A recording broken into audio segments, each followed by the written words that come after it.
Hello, dear friends of the Tales of Emotion channel. Today I'm going to tell you a story that will touch every fiber of your heart.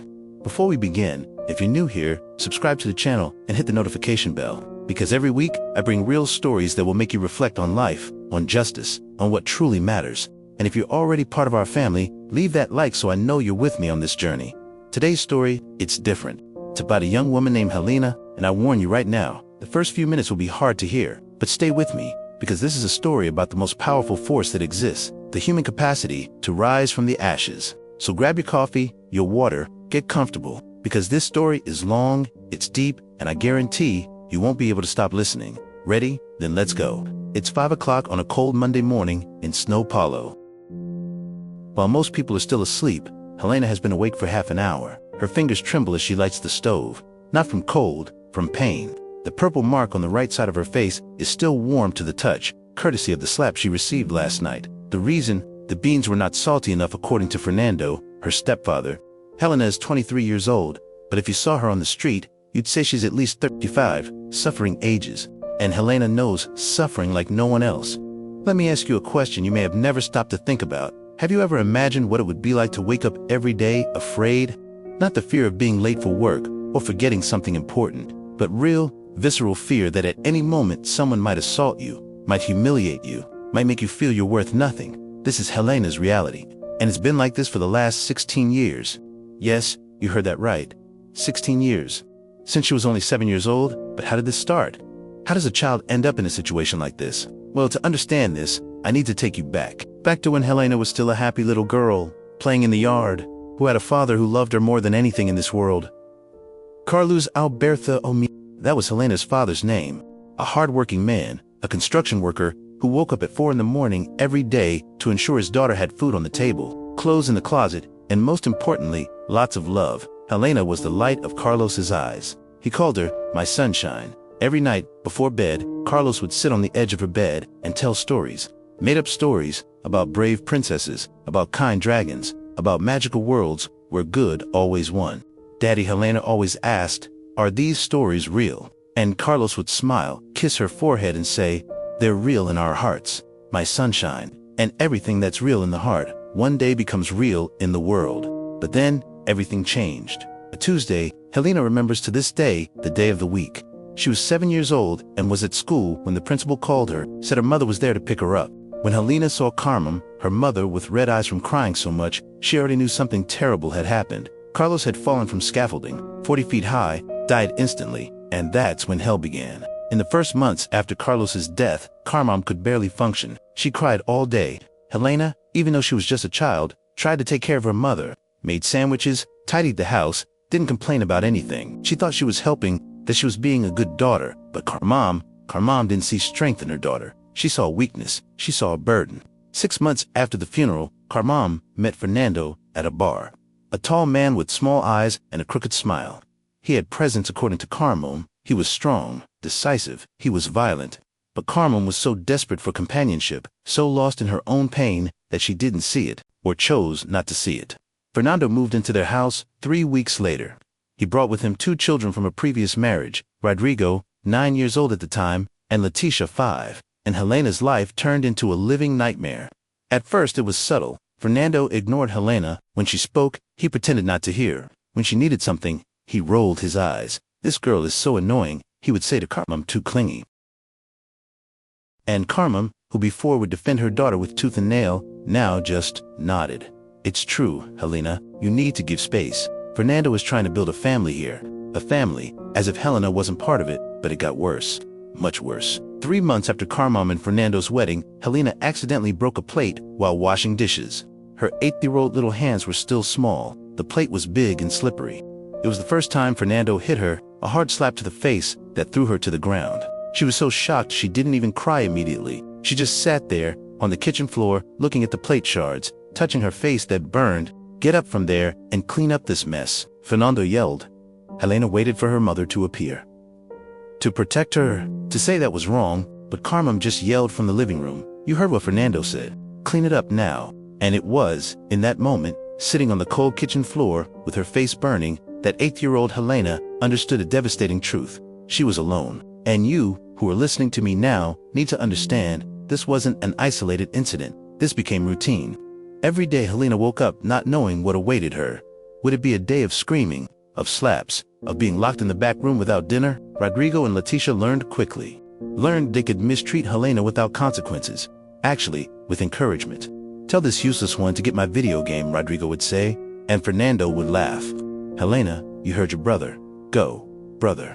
Rodrigo wasn't her brother, but Helena didn't dare contradict. Leticia was worse in her own way, more subtle, more cruel. "You know, Helena," she would say with that sweet, poisonous smile, "if your father really loved you, he wouldn't have died and left you here alone with us." Imagine, a 10-year-old saying this to another 12-year-old. And the worst part, Carmom heard and did nothing. The years passed, Helena grew up, but the prison continued. When she turned 16, Fernando decided she should pay for her stay in the house. "You're going to drop out of school," he announced during dinner. "You're going to work, and you're going to give me half of what you earn." "But I want to study," Helena tried to protest, her voice barely coming out. "I want to finish high school, maybe go to college." Fernando's laughter echoed through the house. "College? You." He stood up, approached her. "Look at yourself, Helena. You think you're smart. Do you have any talent? You're a nobody. Always were, always will be." And Carmom, sitting at the table, calmly eating her food. "Fernando is right. Helena, you need to be realistic. College isn't for people like you. People like you." As if Helena were a different species, inferior. So Helena dropped out of school, worked at a laundromat, earning little more than minimum wage. Fernando really took half. The other half Carmom managed, in other words, spent. Helena didn't see a penny of her own money. Now, pay attention to this detail, because it's important for what comes next. Besides working outside, Helena did all the housework, cooked all the meals, washed all the clothes, cleaned all the rooms. Meanwhile, Rodrigo and Leticia, perfectly capable young adults, spent their days playing video games, going out with friends, living. Helena had 1 day off per week from the laundromat, Sunday, but it wasn't really a day off. It was the day for heavy cleaning of the house. No rest, no peace, no hope. And you must be wondering, why didn't she run away? Why didn't she seek help? And that's the question people who have never been through abuse asked, as if it were that simple. But let me explain how abuse works. It doesn't just break your body. It breaks your mind. It breaks your soul. Every day, Helena heard, "You're useless. No one will ever love you. You should be grateful we pity you. Without us, you'd be a beggar on the street." After hearing this for years, you start to believe. You look in the mirror and see exactly what they say you are.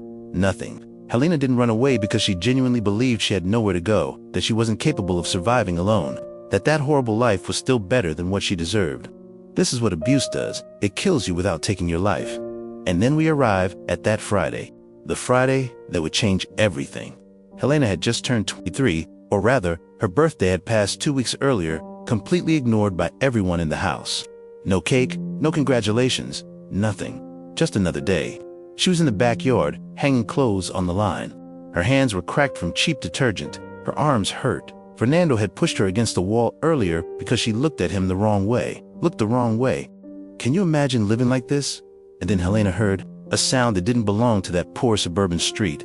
The powerful roar of an expensive engine, sophisticated. She peeked through the hanging clothes and saw a black Mercedes-Benz, shiny, absolutely immaculate, parking right in front of the house. Helena's heart started beating faster. Who could it be? The driver's door opened, and out stepped a man who seemed to have come from another world. A world Helena only saw on television when she passed through the living room and saw Carmom watching soap operas. Tall, approximately mid-40s, wearing a suit that probably cost more than Fernando earned in 6 months. Gray hair at the temples, perfectly combed. Discreet, but clearly expensive sunglasses. He looked at the house number, checked something on his phone, and started walking toward the door. He was coming here, to this house. Helena dropped the clothes and ran to the kitchen. Her instinct was always to stay invisible when there were visitors. You never knew how Fernando would react if she embarrassed him in front of strangers. The doorbell rang. Fernando's yell came from the living room, where he was watching soccer with a bottle of cachaca already half empty.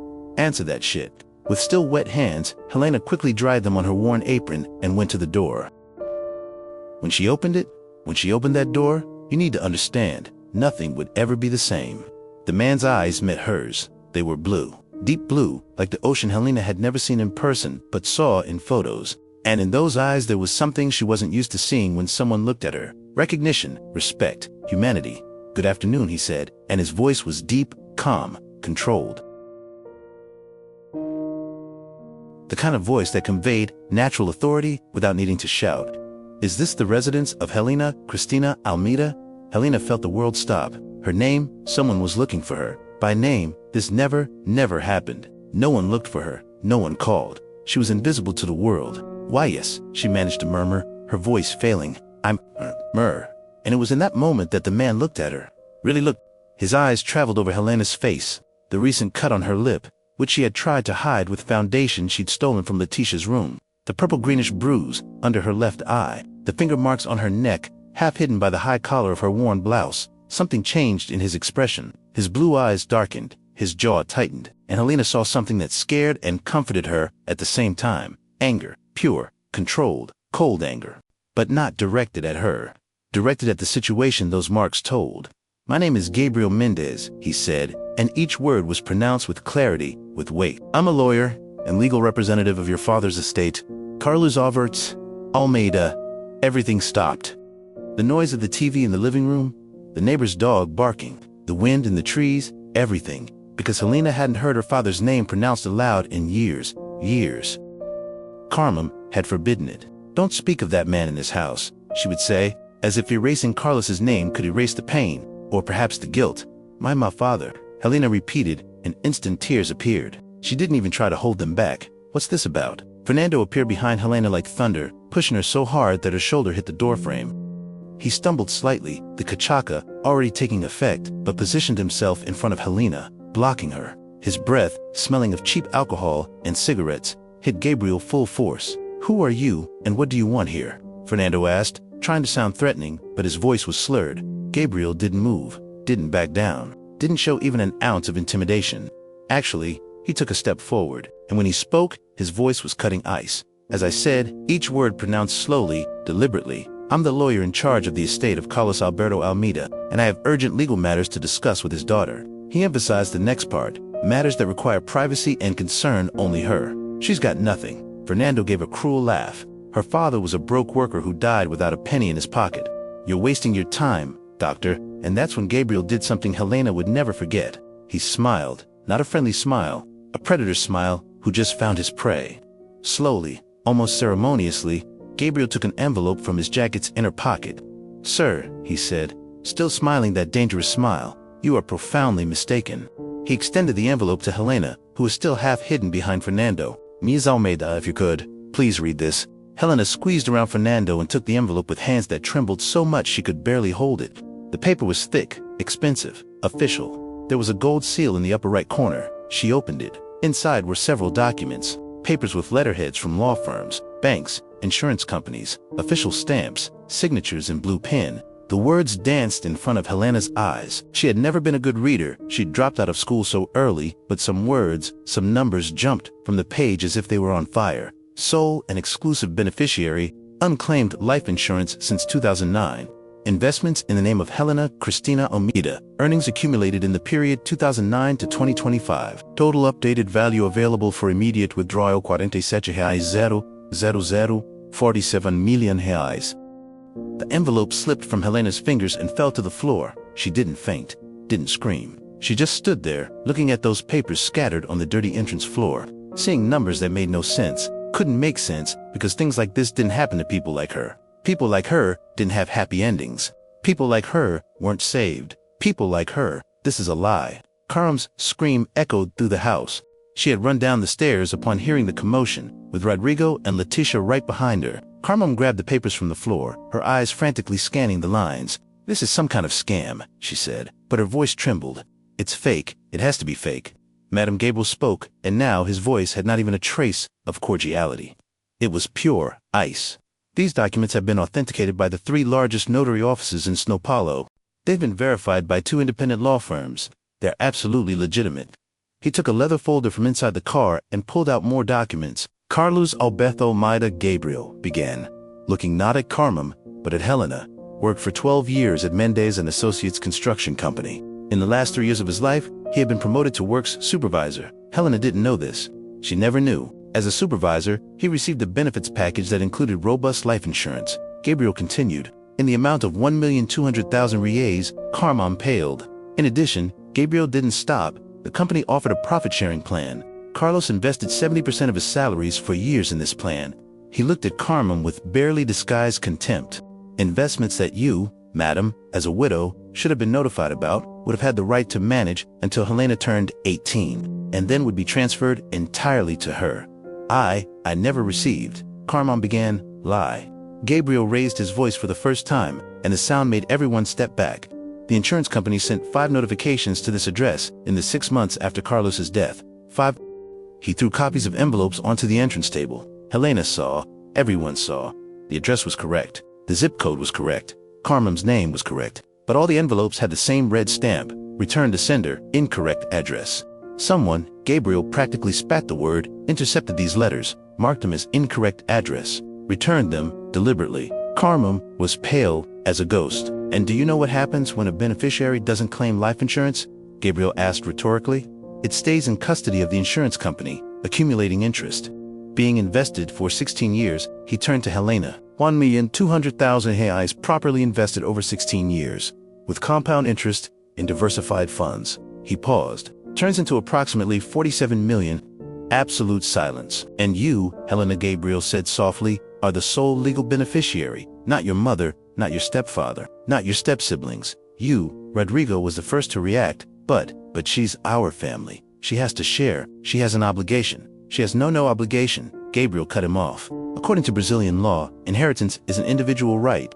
And even if there were a moral obligation, which there isn't, he looked around with disgust. You all lost any right by treating this young woman the way you did. Fernando advanced a step, fist clenched, and Gabriel didn't back down. Actually, he took his phone out of his pocket. Take one more step, he said calmly, and I'll call the police. Report assault, domestic violence, embezzlement, and request an immediate protective order. He pointed up. See that camera at the neighbor's house? It captures this entrance perfectly. I imagine there are many interesting videos recorded over the years. Fernando froze. Gabriel turned to Helena, who was still in shock, tears silently streaming down her face. Miss Helena, he said, and his voice was soft now, paternal. I know this is a lot to process. That's why I'd like to make a proposal. He extended his hand. Come with me now. I have a suite reserved at the Empire Hotel in your name. Tomorrow morning, my team will meet with you to explain everything in detail, answer all your questions, and begin the legal process of transferring these funds to you. Helena looked at his extended hand, then looked around. At Fernando, who beat her. At Carmen, who betrayed her. At Rodrigo and Leticia, who humiliated her. At this house that had never been a home, just a prison. You don't have to decide anything today except this. Gabriel continued. Just come. Just leave here. The rest we'll figure out together tomorrow. She's not going anywhere, Fernando yelled, advancing again. And that's when Helena did something she hadn't done in 16 years. She defended herself. Stop, she screamed, her voice echoing through the house, strong, clear, for the first time in years. You don't control me anymore. Fernando stopped, shocked. Everyone stopped. You hit me, Helena continued, tears streaming but voice firm. Insulted me, made me feel I was worth nothing. All of you did. She looked at each one, but my father loved me, and he left something for me, something that was mine, and you, she pointed at Carmen, hid it from me. Carmen tried to speak. Helena, daughter, I can explain. Don't call me daughter, Helena said, and each word was impregnated with years of pain. A mother protects, a mother cares, a mother loves. You did none of that. She turned to Gabriel. I'm going, she said, voice clear. I'm going with you. Gabriel nodded, the slightest trace of a proud smile touching his lips. Want to get anything? Helena thought. She thought about all the things in that tiny back room. Old clothes, broken objects, just one thing. She ran up the stairs. In the little room, she went straight under the bed where she hid her most precious things, an old shoebox. Inside, a photo of her father holding her when she was a baby, a worn diary where she wrote thoughts she could never say aloud, and a letter, the last thing her father had given her before dying, saying it was for her to open when she needed courage. She had never opened it, never felt strong enough. But now, Helena put the box inside an old backpack, went down the stairs. Gabriel waited at the door, arm extended like a gentleman from another time. Ready? Helena took a deep breath, looked back one last time, and said, ready. They walked to the Mercedes. Helena, come back here. Carmen screamed. You have obligations. We raised you. Gabriel opened the passenger door for Helena, then turned to Carmen. Mom, you're right about one thing, madam, he said. Helena does have obligations. She has the obligation to heal, to recover, to live the life her father worked so hard to ensure she could have. His eyes were ice. And as for you, having raised her, you imprisoned her, abused her, robbed her. That's not raising, that's destroying. He got in the car. The engine purred. And as the Mercedes drove away from that street, from that house, from that hell, Helena rested her forehead on the window and cried. But for the first time in 16 years, they weren't tears of pain, they were tears of freedom. Folks, if you've made it this far, give it a like, because this story is just beginning, and what's coming next will move you even more. Stay with me. The drive to the hotel was silent, but not uncomfortable. Gabriel drove confidently, respecting Helena's emotional space. From time to time, he looked at her in the rearview mirror, making sure she was okay. Helena watched São Paulo pass by the window, the city where she'd always lived, but never really known. Her life had always been limited to 3 places: the house, the laundromat where she worked, and the market where she shopped for the family. This part of the city was different. Tall, gleaming buildings, expensive cars, people walking in clothes that looked like they came from magazines. It was like being in another country. I know you must have many questions, Gabriel finally said, breaking the silence. Helena turned her head toward him. Why? She started, then stopped. There were so many questions she didn't know where to begin. Ask, Gabriel encouraged her. Anything. Why did it take so long? The question came out in a whisper. 16 years. Why only now? Gabriel sighed deeply. She saw his fingers grip the steering wheel tighter. That's a fair question. And the answer? Does it make me proud? He stopped at a red light and turned completely to her. Carlos and I were friends, he began, and Helena saw genuine sadness in his eyes. Good friends. We worked together for 8 years. I was the company's lawyer. He was a supervisor. We became close. He talked to me a lot about you. Helena's eyes filled with tears. He did every day. Gabriel smiled slightly. My Helena got a 10 in Portuguese. My Helena drew the most beautiful picture in school. My Helena asked why the sky is blue. His voice caught. You were the sun of his life, Helena. He loved you more than anything. Helena couldn't hold back the sob. When Carlos died, I was in Berlin at a legal conference. When I got the news, I took the first flight back, but it took 3 days. When I arrived, the funeral had already happened. He breathed deeply. I tried to find you and your mother. I went to the address Carlos had registered at the company, but you weren't there anymore. We moved, Helena murmured. Carmen said she couldn't afford the rent anymore. Gabriel nodded. I tried to locate you through public records, but your mother seems to have deliberately disconnected. No listed phone number, no updated address. He paused. I should have searched more. Should have hired investigators, but I assumed you were okay. Assumed Carmen was taking care of you. It was my negligence, and I hate myself for it every day since I discovered the truth. The light turned green. They moved forward, and the money, Helena asked. The insurance company is required by law to attempt contact with beneficiaries, Gabriel explained. They sent the letters. But since they all came back marked as incorrect address, eventually the case was filed in a category called unclaimed funds. By law, they had to keep the money invested in safe, but had no obligation to actively search after the initial attempts. So, how did you find me now? 3 months ago, Gabriel said, the insurance company was bought by an international group. As part of the acquisition, they did a complete audit, found hundreds of cases of unclaimed funds. The new CEO decided he wanted to actually find these beneficiaries. He smiled slightly. He's an upright man, genuinely believes the money should go to whoever has the right to it. And he hired you? Hired me, Gabriel confirmed. 6 weeks ago, I received a list with 200 names. Your name was at the top. Helena, the largest unclaimed value in the entire history of the insurance company. Helena let that sink in. 47 million still seemed unreal. When I started investigating, Gabriel continued, and his voice became more serious. I discovered disturbing things. I talked to your neighbors, Mrs. Gertrude's. Helena asked. Yes, her. Gabriel nodded. She was very worried about you.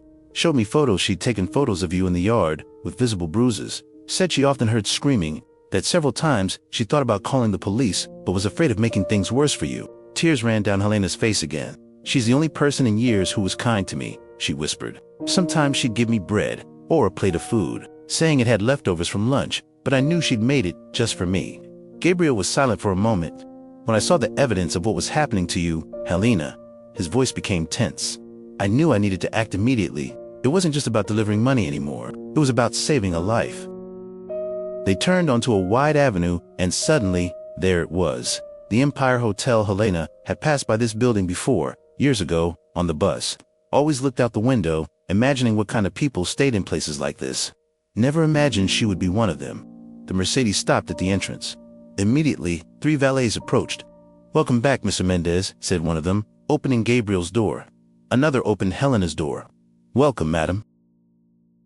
Madame Helena got out of the car with trembling legs, looked down at her worn clothes, at her torn sneakers, felt completely out of place. Gabriel noticed.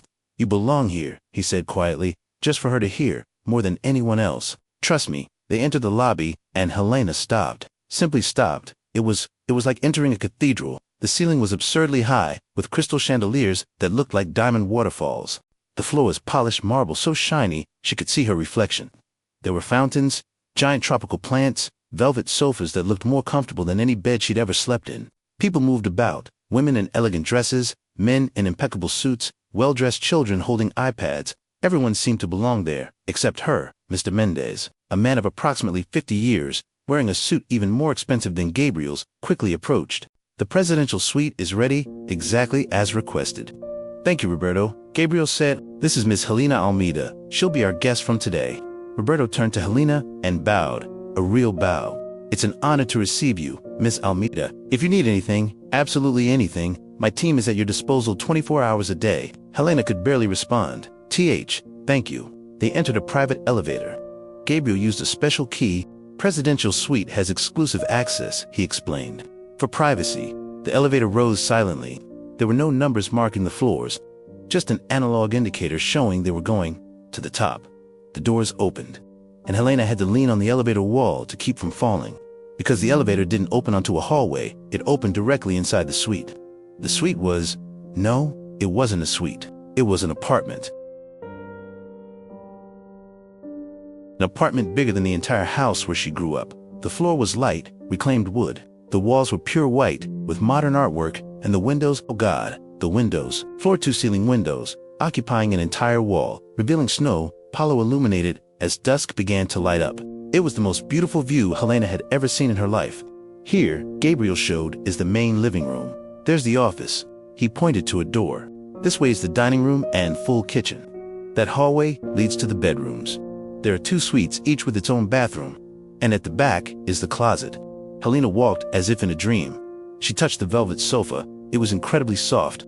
Looked at the pictures on the walls. They seemed like real art, not posters. Ran her fingers over the marble dining table, so smooth it seemed like glass. "All this you whispered for me." "For you," Gabriel confirmed, "for as long as you need." He placed a leather folder on the table. "Tomorrow morning, 10 o'clock, my team will come. We'll explain everything about your finances, your rights, your options." He picked up a card from a small table and handed it to her. "This is the suite card. Gives access to the elevator, the private pool on the top floor, the spa, the gym. Everything is included." Helena took the card with trembling hands. "And Gabriel?" She stopped. "Can I call you Gabriel?" "Of course. How much? How much does all this cost?" "This hotel, this suite, it's paid for by the insurance company," Gabriel explained. "It's part of the compensation package. Besides, frankly, after everything you've been through, you deserve much more than this."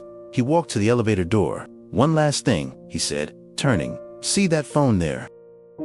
He pointed to a white phone on the side table. "Direct line to reception. If you need anything, food, clothes, products, whatever, just call. Everything is covered. But I don't know.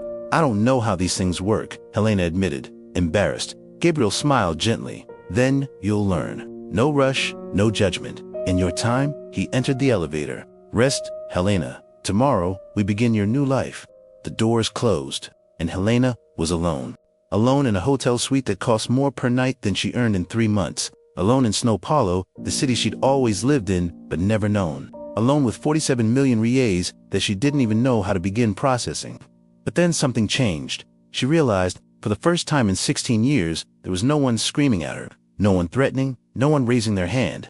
For the first time in 16 years, she was free. Helena slowly walked to the giant window, put her hand on the glass, feeling its coldness against her palm. Snow, Palo stretched before her, millions of lights blinking, cars moving like blood cells through urban arteries, lives being lived. And she was part of it now, no longer hidden, no longer invisibly contour. 23 DJAN, free. She saw her reflection in the glass, thin face, pale red eyes from crying, clothes that looked like rags. But she also saw something she hadn't seen in years. She saw possibility. Helena turned and looked around the suite again, this time not with intimidation, but with curiosity. She explored. The kitchen had a huge refrigerator full of fresh fruit, cheeses, wines. There was an espresso machine that looked like something out of science fiction. The office had a mahogany desk with a state-of-the-art computer, shelves full of books, and the bedrooms. Helena entered the first bedroom. The bed was giant king size, covered with white sheets that looked like clouds. There were at least 6 pillows. She approached and touched it. It was the softest thing she'd ever felt. Without thinking, she threw herself on the bed and sank into softness, into comfort, into something she'd never experienced before. For 16 years, she'd slept on a thin mattress on top of a wooden platform. Sometimes she woke up with her back hurting so much she could barely get up. She started crying again, but this time, she cried everything. Everything she'd kept for 16 years. All the pain, all the humiliation, all the fear, all the loneliness. She cried until she had no more tears, until her body ached from sobbing so much. And when she finally stopped, when she could finally breathe again, she felt lighter, not healed. It still hurt. There were still scars, but lighter. Helena got up from the bed and went to the suite's bathroom, and stopped at the door. The bathroom was bigger than her entire previous room. There was a bathtub, no, not a bathtub, a small pool, of white marble, with jets, with a window beside it revealing the city below. There was a rain shower, a sauna, white robes hanging, towels that looked like clouds, and on the counter, hygiene products from brands Helena only knew from TV commercials. She approached the bathtub. There were buttons, discreet instructions on a small plaque. For a relaxing bath, fill the bathtub. Add aromatic salts found in the cabinet to the left. Adjust desired temperature and activate jets. Helena read 3 times to make sure she understood. Then, with trembling hands, she began filling the bathtub. The water came out warm, steam rising. She found the aromatic salts. There were 5 different options. She chose one that said lavender and chamomile, relaxation. The smell that spread through the bathroom was heavenly. While the bathtub filled, Helena looked at herself in the mirror, really looked at herself. For the first time in years, she saw a 23-year-old woman who looked 40, lifeless hair, no haircut for months, tied in a sloppy bun, pale skin, deep dark circles, and the marks.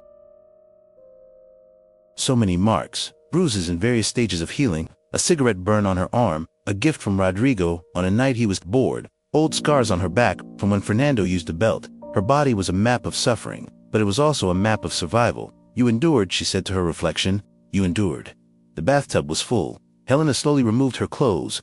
Each piece was a memory. The worn blouse she wore to work at the laundromat. The jeans with patches.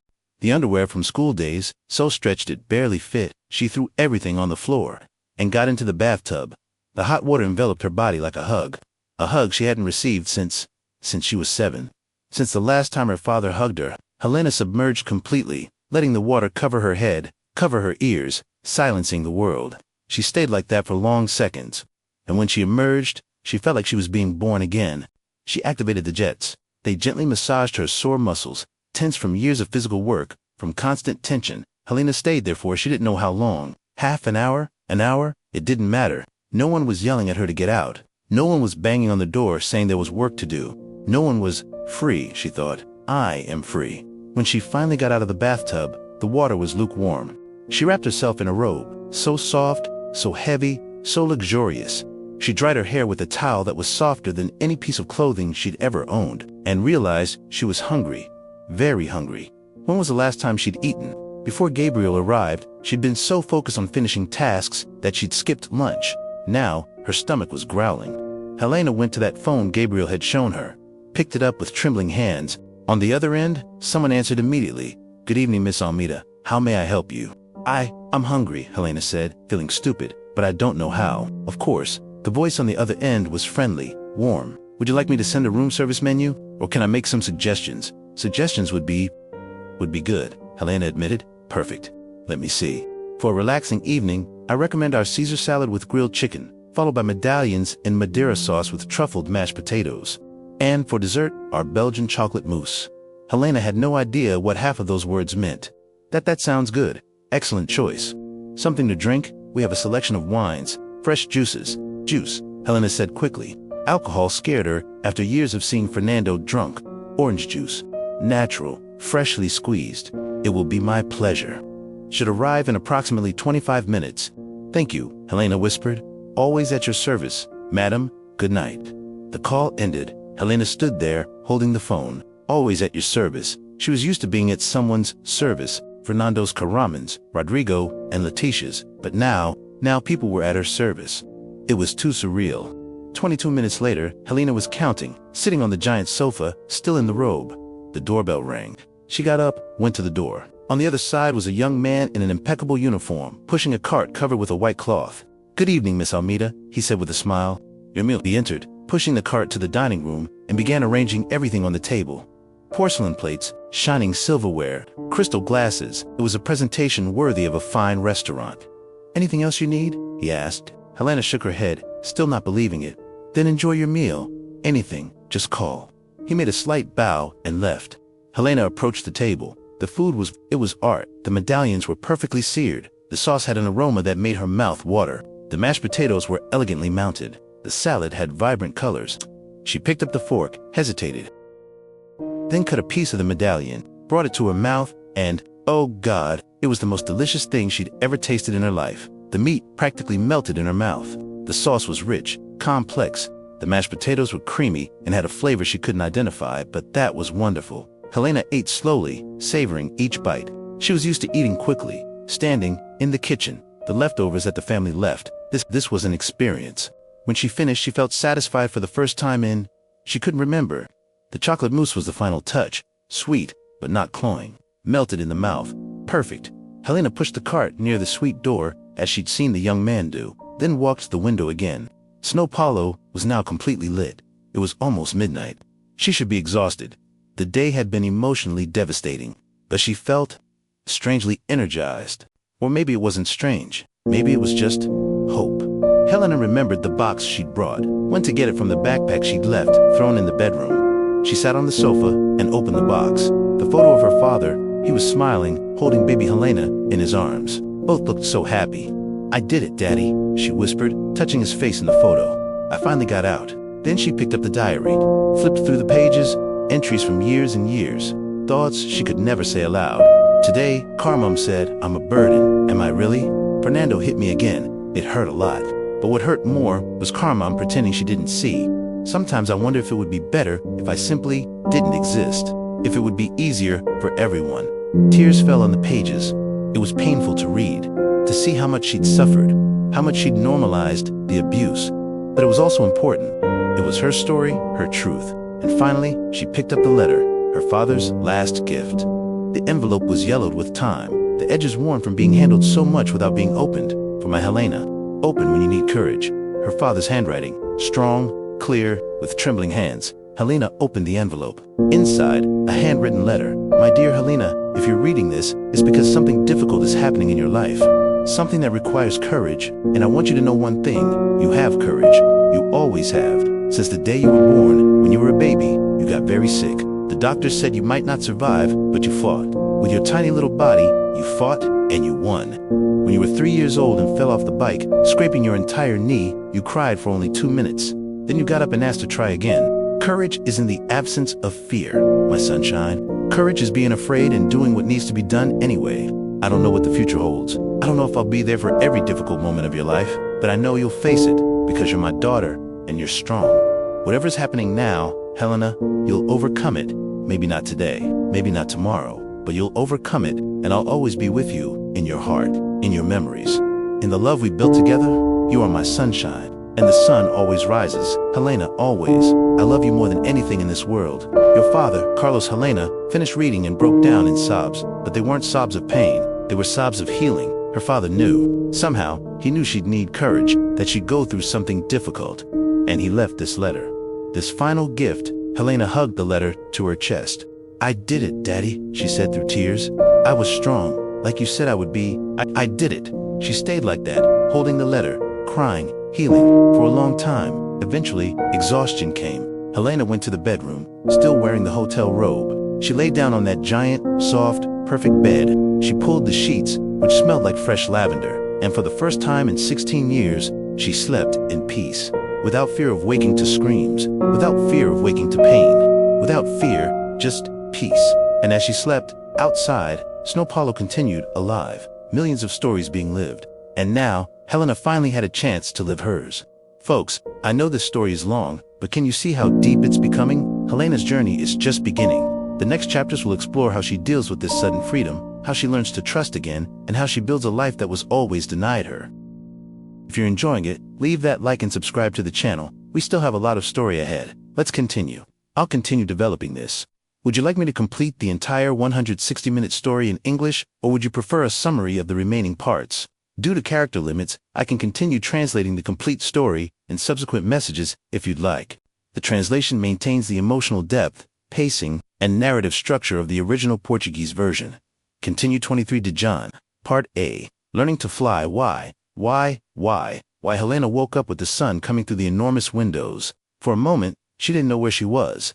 The ceiling was too high, the bed too soft, the silence too deep. Then it all came back in a wave. The black Mercedes, Gabriel, the documents, 47 million, freedom. She sat up in bed, looking around. The morning light transformed the suite into something even more beautiful. Golden rays danced on the white walls, making the artwork shimmer. Helena looked at the clock on the nightstand. 8:47 in the morning, 8 in the morning. She never slept until 8 in the morning. For the last 16 years, she woke at 5, without exception. Her body was programmed for it. But yesterday she'd slept without interruption, without nightmares, without waking in the middle of the night, afraid that Fernando would come in drunk, looking for a fight. Just slept. Her stomach growled. She was hungry. Helena picked up the phone, then hesitated. Would it be too early to order breakfast? She didn't want to bother. But then she remembered, Gabriel said she could call any time. She took a deep breath and dialed. Good morning, Miss Almeida. The voice on the other end was cheerful. How may I help you this morning? Hi, good morning. I'd like breakfast. Please, of course. We have our executive buffet that we can serve in the suite, or I can make personalized suggestions. Which do you prefer? Suggestions, Helena said quietly. She didn't know what executive buffet was. Perfect. Let me suggest scrambled eggs with Gruyere cheese and fresh herbs, French croissants just out of the oven, fresh seasonal fruit, Greek yogurt with homemade granola, and espresso or cappuccino. How does that sound? Helena didn't know what half of those things were, but it sounded wonderful, perfect, excellent. It will arrive in 20 minutes. Anything else? Helena thought. She looked at her clothes thrown on the bathroom floor, the same worn clothes from yesterday. She started, then stopped. Would it be asking too much? You can ask, the voice encouraged. I don't have clothes. I have what I was wearing, but she felt embarrassment rising. I understand perfectly, the voice said, without any judgment. We have a boutique on the hotel's ground floor. May I request they send a selection of pieces for you to try in the suite? Size, small. Helena looked at her thin body. Yes, small works. Great. I'll send casual clothes and some more formal pieces as well. You choose what you want and we return the rest. No pressure. How much? How much does it cost? Helena asked, her voice small. Everything is covered by the package. Miss Almeida, the voice said gently. No worries. Okay. Tears appeared in Helena's eyes. Thank you, she whispered. 20 minutes later, exactly as promised, the doorbell rang. It was the same young man from yesterday, with another cart. Good morning, Miss Almeida. I hope you rested well. He set everything up on the dining table again. The presentation was impeccable. The croissants still steaming. The fruits cut into artistic shapes. The coffee with an aroma that filled the entire suite. The boutique is preparing your clothing selection, he informed. Should arrive in approximately 40 minutes. After he left, Helena sat down to eat. And again, it was perfect. The eggs were creamy and flavorful. The croissants melted in her mouth. The fruits were so fresh and sweet they seemed to have been picked that morning. She ate slowly, savoring, enjoying. This is real, she thought. This is really happening. At 9:35, the doorbell rang again. This time it was an elegant woman, around 40 years old, hair in a chic bun, wearing a simple but clearly expensive black dress. I'm Beatrice from the hotel boutique. I brought some options for you. She pushed a rack with at least 20 pieces of clothing. Behind her, another employee carried shoe boxes. I selected casual, semi-formal, and formal pieces, Beatrice explained as she entered. I also brought lingerie, pajamas, and basic accessories. She stopped and looked at Helena with kind eyes. If you don't like anything, no problem. I can bring other options. Helena looked at the rack of clothes. They were beautiful. Quality jeans, soft fabric blouses, elegant dresses. Can I try them on? She asked timidly. Of course. That's why I'm here. Shall we go to the bedroom? For the next 40 minutes, Helena tried on clothes. It was strange, good, but strange. No one had ever helped her get dressed since she was a small child. No one had ever cared what she wore, as long as she looked decent. But Beatrice was patient, attentive, made suggestions without being invasive.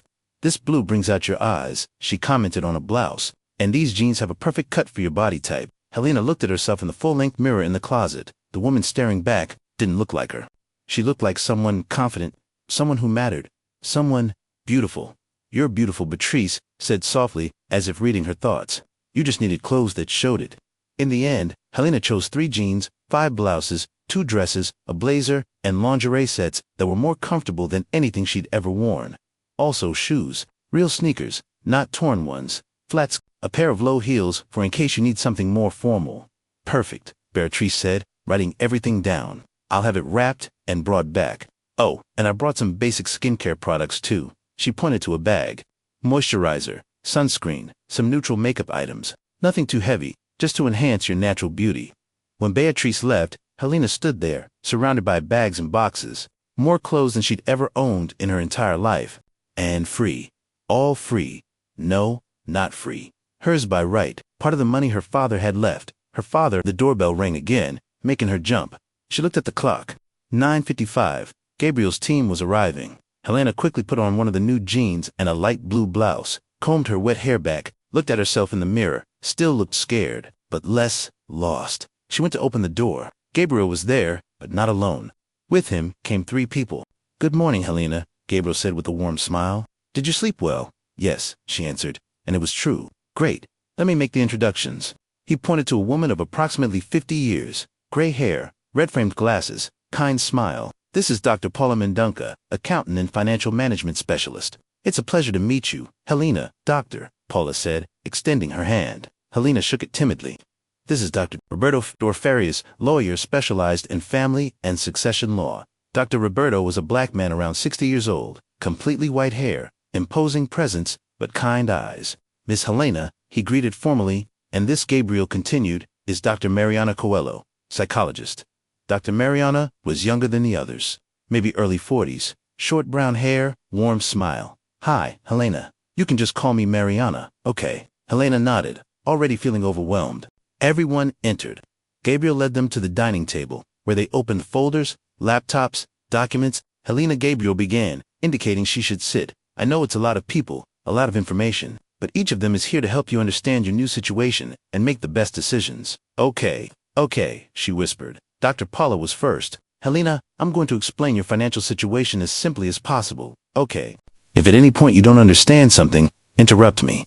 She opened a folder with graphs and numbers. Your father, Carlos, initially left life insurance of 1,200,000 reais, plus investments totaling 300,000 reais.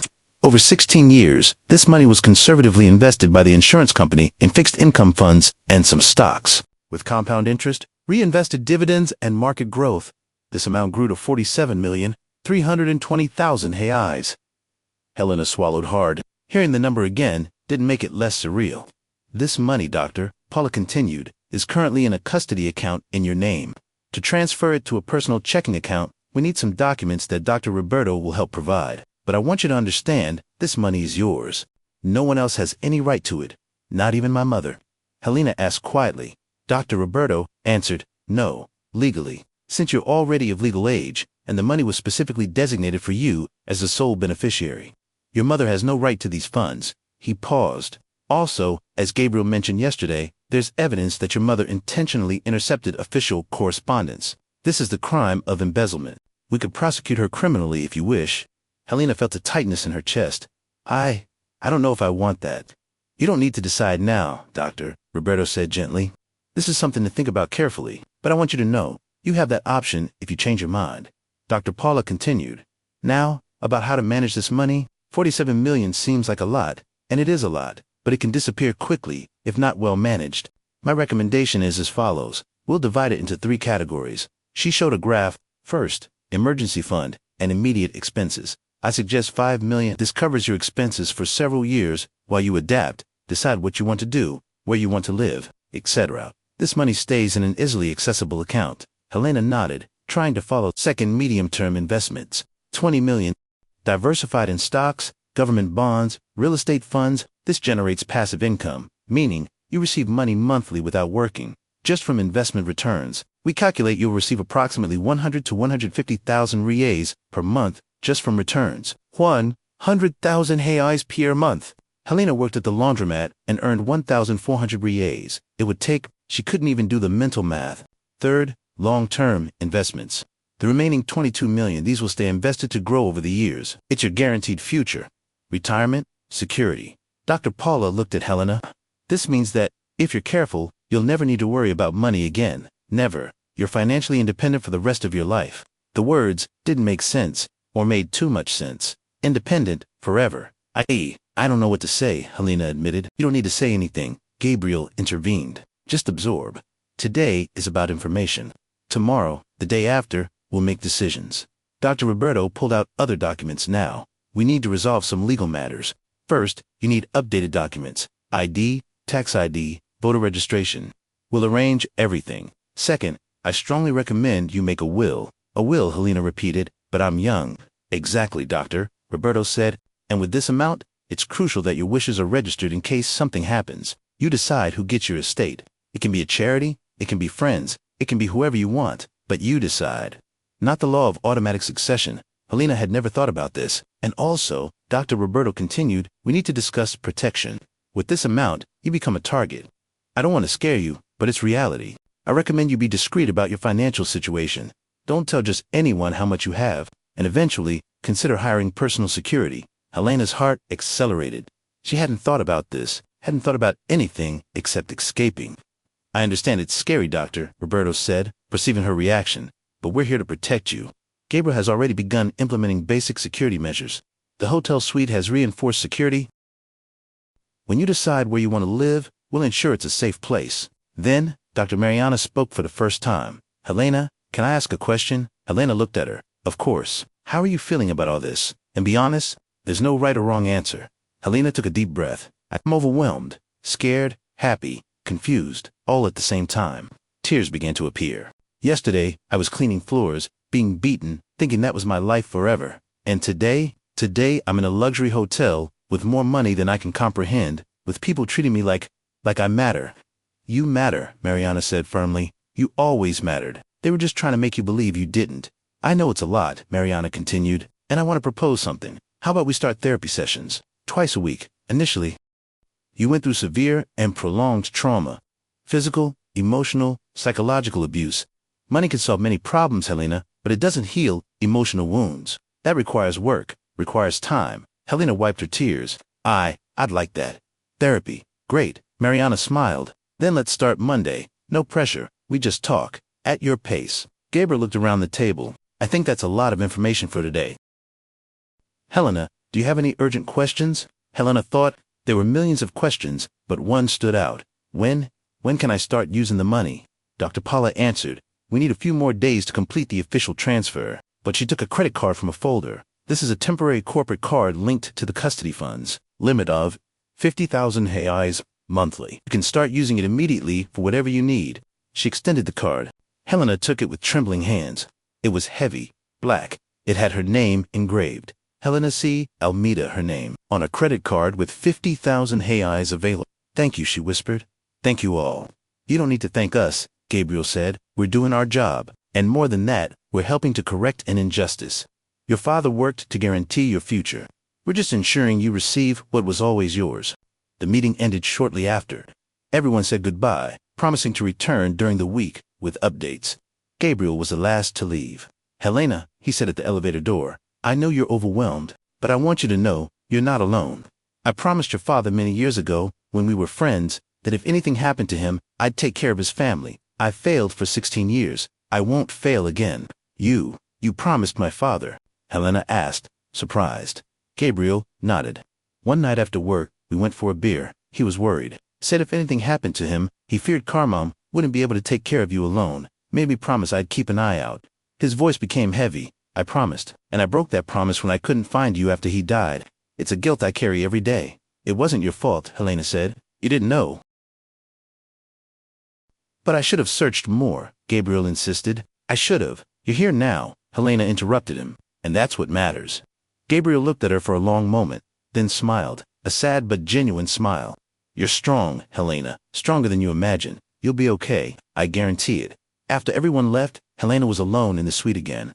She looked at the credit card in her hand, 50,000 reais monthly, to spend on whatever she wanted, She'd never had this freedom, never had a nigh freedom.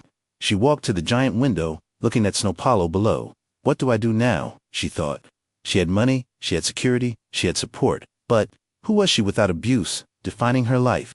That question scared her more than anything. For 16 years, her identity had been built around surviving, around serving, around staying invisible. But now she could be anything. Do anything, and she had no idea where to start. Helena picked up her old cell phone, a basic device that Fernando had let her buy years ago because we need to be able to call you when we want to send you to do something. She opened the browser, typed, "What to do when you're free for the first time." The results were not helpful. Articles about travel, about hobbies, about finding yourself. She laughed, a bitter laugh. How do you find yourself when you never had the chance to get lost? Then she had an idea. She went down to the hotel lobby. People looked. A young woman in casual but clearly expensive clothes, hair still damp, looking around with wide eyes. Helena went to the reception. "Excuse me," she said timidly. The receptionist smiled. "Miss Almeida, how may I help you?" She paused. It was a stupid question, but she asked anyway. "What do people do in São Paulo?" "Like, to have fun." The receptionist blinked, surprised by the question, but recovered quickly. "Well, it depends on what you like, madam. We have incredible museums, MASP, the Pinacoteca. We have parks, Ibirapuera is beautiful, world-class restaurants, theater, concerts, cinemas." He picked up a brochure. "Here's a tourist guide with the main attractions." Helena took the brochure. "Thank you." Back in the suite, she opened the brochure and began reading. There was so much that existed in this city that she'd never experienced. Museums she'd never visited, parks where she'd never walked, restaurants where she'd never eaten. A lifetime of experiences waiting, and now she had time, she had money, she had freedom. Helena decided something in that moment. She was going to try everything. She was going to live all the life that had been stolen from her, one day at a time. You're seeing how Helena's journey is evolving. She escaped hell, but now faces a different challenge, learning to live, and that, friends, can be as scary as it is liberating. Stay with me because the story is far from over. Helena's first outing was disastrous, but in an almost comical way. It was Monday morning. She woke up determined. She was going to Ibirapuera Park. It was close, it was public, it was safe. She put on one of the new outfits, jeans, a simple white blouse, comfortable sneakers, looked at herself in the mirror. She looked normal, a normal person going out for a normal day. But when she went down to the lobby and tried to call an Uber, her old phone simply couldn't run the app properly. It froze every 2 seconds. "Excuse me, Miss Almeida," the doorman approached. "May I help you with something?" I want to go to Ibirapuera Park," Helena admitted, embarrassed. "But my phone isn't working well." "No problem. I can call our courtesy car to take you." "Courtesy car," Helena repeated. "Yes, hotel service, no additional cost." 10 minutes later, Helena was in a black car, not as luxurious as Gabriel's, but still very comfortable going to the park. The driver, a friendly gentleman around 60 years old, tried to make conversation. "First time at Ibirapuera," first time Helena confirmed. "You'll love it. It's beautiful. There are museums, the lake, bike paths." When they arrived, Helena got out of the car and stood there, simply looking. The park was immense, green, full of people running, biking, picnicking, children playing, couples holding hands, elderly people feeding birds. Life, pure life. Helena started walking, without direction, just walking. She passed by a lake where ducks swam, through gardens with flowers she didn't know the names of, past street artists painting, playing music, and she felt something strange, lightness. No one knew her here. No one expected anything from her. She was just another person in a park, anonymous, free. Helena found an empty bench under a tree and sat, just watched. She watched a father teaching his son to ride a bike. The child fell, got up, tried again. The father applauded each attempt. She watched an elderly couple sitting on the grass, having a picnic. The woman peeled an orange and offered pieces to her husband. They laughed at something. She watched a group of teenagers playing frisbee, yelling, having fun. Normal things. Things normal people did. Things she'd never done. "Excuse me," a voice said. Helena looked up. It was a young woman, maybe 25 years old, holding a camera. "Sorry to bother you, but would you mind if I took your photo? I'm a photography student and I'm doing a project on moments of contemplation. You there, under the tree, looking at the world? It's exactly what I'm looking for." Helena was surprised. "Me? Why?" The young woman smiled. "There's something about you, I can't explain it. A kind of peace mixed with melancholy. It's beautiful." No one had ever called Helena beautiful, or photographed her because they wanted to, not because they were forced to in an awkward family photo. Okay, Helena said, quietly. The woman took several photos, then showed them on the camera's display. Look at this. Beautiful, don't you think? Helena looked at the photo. It was her, but different. In the photo, she looked thoughtful, serene, almost at peace. I can email it to you, if you want, the woman offered. Helena gave her email, one she'd created years ago, but never used. Thank you so much, the woman said. Have a great day. And she left. Helena sat there, processing. Someone thought she was photogenic, worthy of being art. It was a small thing, insignificant, maybe. But for Helena, it meant the world. She spent 2 more hours in the park, ate a hot dog from a cart, and it was delicious. Had ice cream strawberry, because she'd always wanted to try it. Fed ducks with pieces of bread she bought specifically for that. Simple things, things that cost a few reais, but that were infinitely valuable. When she returned to the hotel in the late afternoon, she was exhausted but happy, genuinely happy. The next day she had her first session with Dr. Mariana. They met in an office near the hotel. The space was welcoming, walls in pastel tones, comfortable sofas, a table with tea and water. How are you, Helena? Mariana asked as soon as they sat down. Better, Helena answered, and it was true. Tell me, what have you been doing? Helena told her about the park, about the photographer, about how something as simple as walking freely had been liberating. Mariana smiled. That's beautiful, Helena. You're doing exactly what you should, rediscovering yourself. She picked up a notepad. But today, I'd like to talk about something more difficult, about your past, about what you lived through. Is that okay? Helena felt her stomach tighten. Okay, I want you to understand one thing, Mariana said, looking her in the eyes. You were a victim of abuse, physical, emotional, and psychological abuse. This was not your fault. Nothing you did or didn't do justifies what they did to you. Do you understand? Helena nodded, but wasn't sure she really believed it. I'm going to point out something, Mariana continued. You're still blaming yourself.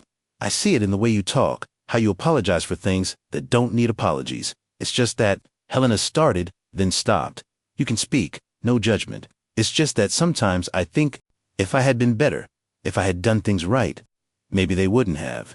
She couldn't finish. Helena, Mariana said firmly, that's the voice of abuse talking. Abusers do this. They convince you that you're the problem, that if you changed, they would change, but it's a lie. She leaned forward. You could have been perfect, and you were, in many ways, and they still would have abused you. Because the problem wasn't you. It was them. Tears began to flow. Then why did she allow it? She's my mother. She should have protected me. She should have. Mariana agreed. And she failed completely. Your mother made choices, terrible choices that put you at risk, and that's her fault, not yours. Helena cried. Cried for the 7-year-old girl who lost her father and then lost her mother too, even though she was still alive. Cried for the stolen years, for the lost childhood, for the adolescence she never had. Mariana let her cry. Didn't try to stop her, just offered tissues and presents. When Helena finally calmed down, Mariana said, healing isn't linear. Helena, some days you'll feel strong, others you'll feel broken again, and that's okay. What matters is that you're here, you're working, you're allowing yourself to feel. I'm afraid, Helena admitted, afraid that one day I'll wake up and this will all be a dream, that I'll be back in that house, in that little room, and none of this will have happened. That's understandable. Trauma does that, makes us doubt reality. But I can promise you, this is real. You're free, and no one can take you back. The session lasted almost 2 hours. When it ended, Helena felt emptied but lighter, like an old weight had been removed. In the following days, Helena established a routine. Mornings, breakfast in the suite, then walks or visits to new places. Afternoons, sessions with Mariana twice a week, meetings with Gabriel's team when necessary, or simply exploring. Evenings, quiet dinners, reading, or watching movies. She visited the Pinacoteca and was moved by the works. Visited MASP and spent 3 hours just looking at art. Went to the Municipal Theater and watched a ballet, cried at its beauty. She also did small things. Bought books at a bookstore and read without hurry.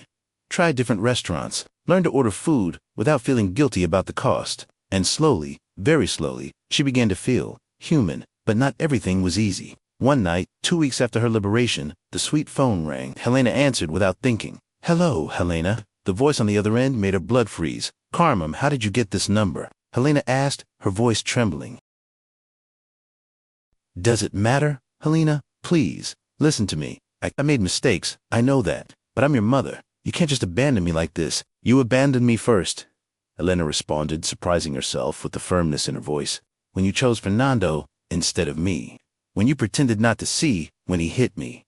When you hid the money, that was mine. I was trying to protect you, Carmen protested. If I had told you about the money, Fernando would have what? Helena interrupted. Would have been worse than it already was.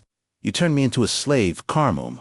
They beat me, humiliated me, broke me, and you allowed it? Helena, please, I need you.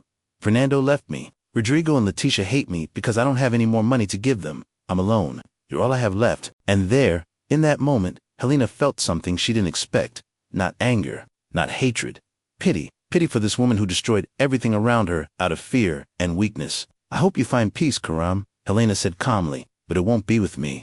I'm no longer that scared girl you could manipulate. I'm free now, and you'll have to live with the choices you made. Helena, don't hang up. Helena hung up, then called reception and asked them to block any calls from unknown numbers. When she put the phone down, her hands were shaking, but she'd done it. She'd defended herself, and this time, no one could take that away from her. Folks, Helena's journey is deepening. She's not just surviving, but beginning to live, but there's still much ahead. Difficult decisions, new connections, and a purpose she still needs to discover.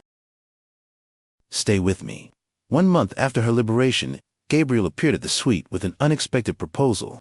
Helena, he said, you need to decide where you want to live. The hotel is great temporarily, but you need a real home. Helena hadn't thought about this. The hotel had become her safe cocoon.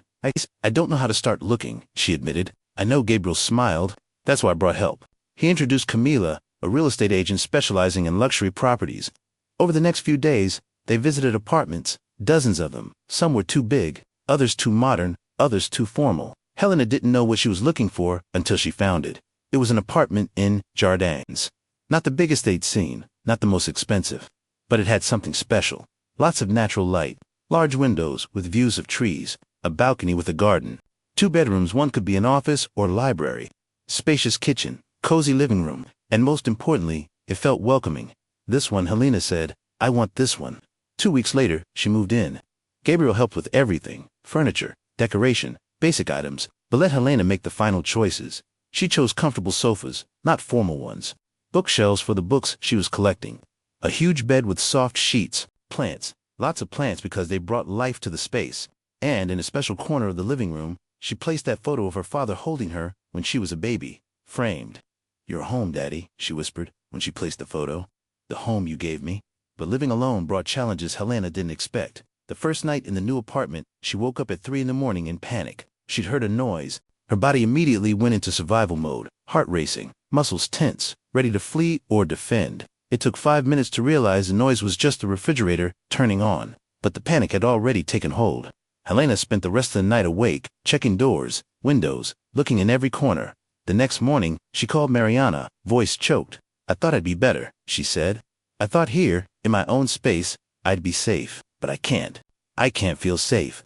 Helena, Mariana said gently, trauma doesn't disappear just because the situation changed. Your body spent 16 years in constant alert. It will take time for it to learn that it's safe now. Don't be so hard on yourself. Mariana suggested techniques, deep breathing, meditation, grounding exercises, techniques to anchor herself in the present. She also suggested something else. How about a dog? A dog, Helena repeated. Yes, pets can be incredibly therapeutic. They give you companionship, routine, purpose, and a dog, specifically, can help you feel safer. Helena had never had a pet. Karam didn't allow it, but now, she could do whatever she wanted. So she went to an animal shelter. And there, among dozens of dogs, she found him. A medium-sized, mixed breed, light brown coat, sad eyes. The employees said he'd been rescued from an abusive situation. He was shy, scared of sudden movements, didn't like loud noises. Helena looked at him and saw herself. Him, she said. I want him. She named him Soul's son, because her father used to call her my sunshine. Soul was as broken as she was, but together, maybe they could heal. The first few days were difficult. Soul was afraid of everything. Hid under the bed, trembled when Helena approached too quickly. But Helena was patient, spoke softly, moved slowly, offered treats without demanding anything in return. And gradually, Soul began to trust. A week after the adoption, Helena woke up and found Soul lying at the foot of the bed, not under it. At the foot, progress. 2 weeks later, Soul touched his nose to her hand for the first time, asking for affection. A month later, he slept in the bed with her, curled up at her side. And Helena realized they were healing together. It was on one of those morning walks with Soul in Ibirapora Park that Helena had the insight that would change everything. She was passing by an area where there was a group of women and children having a picnic. They seemed to be from an organization of some kind. There was a banner, Maria de Penha Support House, a new beginning is possible. Helena stopped, watched, the women laughed, talked, but Helena recognized those eyes. Eyes she saw in the mirror until a few months ago. Eyes that knew pain. Eyes that were trying to heal. One of the organizers noticed Helena watching and approached. "Hello, want to join us? We do these gatherings once a month. I'm Beatrice, coordinator of Maria de Penha House." Helena started, not knowing what to say. Beatrice looked at her, really looked, and something in her expression changed. Recognition, you're a survivor. It wasn't a question. Helena nodded slowly. "Me, too," Beatrice said softly. 5 years ago, my ex-husband, well, but I got out, rebuilt, and now I help others do the same. She extended a card. "If you want to talk, visit the house, learn about our work. It would be an honor." Helena took the card, and that night, she couldn't stop thinking. She had been saved. Gabriel had appeared like an angel with money that changed everything. But how many women didn't have a Gabriel, didn't have an inheritance waiting, were trapped in abusive situations with no way out? Helena thought about her money, 47 million more than she could ever spend, and thought, what if the next morning she called Gabriel? "I need your help with something," she said. Something important. 3 weeks later, Helena was sitting in a conference room with Gabriel, Dr. Paula, the accountant, Dr. Roberto, the lawyer, and Beatrice from Maria da Penha House. "I want to create a foundation," Helena announced. "A foundation to help women victims of domestic violence. I want to build shelters, provide therapy, education, job opportunities. I want to help them rebuild their lives." Gabriel smiled broadly. "I think it's a beautiful idea, Helena." But Helena continued, "I don't know where to start. I don't know anything about running an organization. That's why we're here," Dr. Roberto said. "We'll structure everything legally, create the foundation, register it, establish guidelines," Dr. Paula added, "and financially I can help you determine how much to allocate. I suggest starting modestly, maybe 5 million initially. As the foundation grows, you can inject more resources." Beatrice had tears in her eyes. "Helena, you have no idea the impact this will have. The number of women we can help." "I do have an idea," Helena said quietly. "I was one of them, and if it weren't for incredible luck, I still would be." Over the next few months, Helena dedicated herself completely to the project. They chose a name, Sunshine Foundation, in honor of what her father called her. They rented a large building in an accessible neighborhood, completely renovated private rooms for women and children, therapy rooms, classrooms, a communal kitchen, recreation area. Helena personally supervised every detail. "I want it to be welcoming," she insisted, "not institutional. These women need to feel it's a-home, not just a shelter." They hired psychologists, social workers, educators, security guards, specially trained to deal with trauma victims. They established partnerships with companies for professional training programs. And in November, 7 months after Helena had been liberated, the Sunshine Foundation opened its doors. The first resident was Anna, 28 years old, with 2 children. She'd fled from a violent husband but had nowhere to go, was literally sleeping in the car with the children. When Helena personally received her at the door, Anna cried. "Thank you," she repeated. "Thank you, thank you, thank you." "You don't need to thank me," Helena said, hugging her. "You're safe now, and we're going to help you rebuild. I promise." That night, Helena returned to her apartment, exhausted but complete. For the first time since she'd escaped, she felt she had a purpose. It wasn't just about her. It was about all the Helenas out there, and she was going to save them. One by one, Helena's story is evolving from survival to purpose. But there's still more. Love, forgiveness, and important closures still lie ahead. Stay with me. The Sunshine Foundation grew rapidly. In 6 months, they'd already helped over 50 women and their children. Stories of new beginnings, of strength, of hope. Helena was there almost every day. Talked with the women, listened to their stories, shared hers when appropriate. And it was on one of those days that she met him. It was a rainy Tuesday in March. Helena was in the communal kitchen helping prepare lunch when Beatrice appeared with a man. "Helena, this is Dr. Daniel Carvalho. He's a volunteer doctor and has offered his services free of charge to the foundation." Helena turned, still holding a wooden spoon, and her eyes met his. Daniel was approximately 30 years old, slightly messy dark hair, black framed glasses, kind smile. He wore jeans and a simple shirt, nothing formal, nothing intimidating. "It's a pleasure to meet you, Helena," he said, extending his hand. "Beatrice told me about your work here. It's inspiring." Helena shook his hand, feeling its warmth. "Thank you for volunteering," she managed to say, surprised by the sudden nervousness. "It's the least I can do." Daniel replied. I work at a public hospital. I see many cases of domestic violence. I've always wanted to help more directly. When I heard about the foundation, I knew this was where I needed to be. Over the following days, Daniel began coming regularly. Tuesdays and Thursdays, he provided free medical care to the residents, routine exams, treatment of old injuries that had never been properly cared for, monitoring pregnant women, and Helena. Helena found herself always nearby when he was there.